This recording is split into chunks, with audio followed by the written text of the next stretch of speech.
Democrats' Biden time strengthens Trump's card. In January of this strangest of years, unaware of what was coming down the line, I made a couple of what could be seen as rash decisions. One was to resign from my full-time, relatively well-paid marketing job. I'd had enough, and I wanted to focus on some personal, yet financially impotent projects.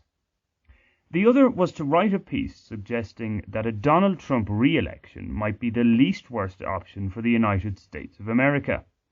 Despite what some doomsayers had predicted when he won his first term in 2016, the world didn't descend into complete chaos. There was no apocalypse, much to the disappointment of some radical leftists. What's more, at the time of writing, there appeared to be a real possibility that the Democrats would select a candidate too leftist for the majority of the electorate, thereby playing into Trump's hands. Then along came coronavirus and the Black Lives Matter protests. Things certainly did get quite chaotic, apocalyptic even, the world over, and particularly so in the land of opportunity. The mishandling of both was levelled firmly and understandably, if exaggeratedly, at the feet of President Trump. It was looking so grim for the incumbent that it seemed the Democrats could put forward Nicolas Maduro, replete in a US tracksuit to entice some jingoistic Republicans to the cause, and still expect to comfortably win November's election. That fascinating prospect aside, up until recently the biggest challenge for the challengers had been to ensure that their actual candidate, Joe Biden, stayed alive. The rest would take care of itself. However, with the conventions of the Big Two now done and dusted, what were considered advantages for the Democrats just a few short weeks ago now appear to be working against them. Whilst receiving widespread support initially, many US citizens are growing increasingly tired, angered even, by the ongoing Black Lives Matter protests. The Democrats, having fully supported the movement, are struggling to distance themselves from the rioting.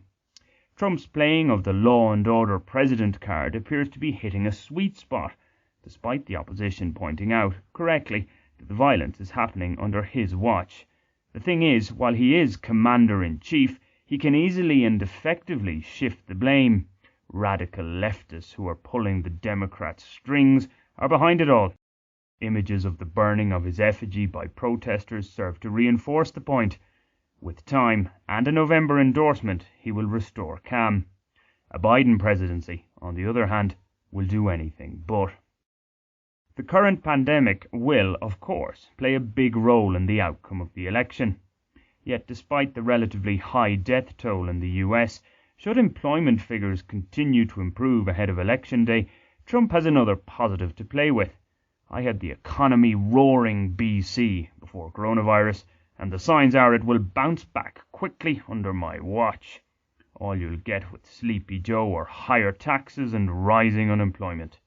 This is sure to resonate with many undecided centrist voters. The one, really only bipartisan issue is the need to deal with a menacing China. Again, Trump can point to the hard line he has already taken in this regard. Can a soft-centred Democrat Party with its radical leftist undercurrent really be trusted to play tough with Beijing? It's a pitch that the many doubters may just find too worrying to let slide. Also, while the thoughts of a Trump victory are anathema to many, it could actually be the saving grace for the Democrats, a realization that lunging left is politically suicidal. By veering back towards the centre, the party would become a far more formidable force for a Republican Party that will have its own soul-searching to do post-Trump.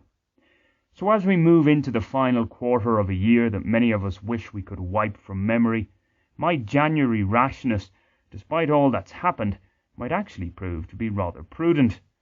Getting out of my job when I did may have been the right move.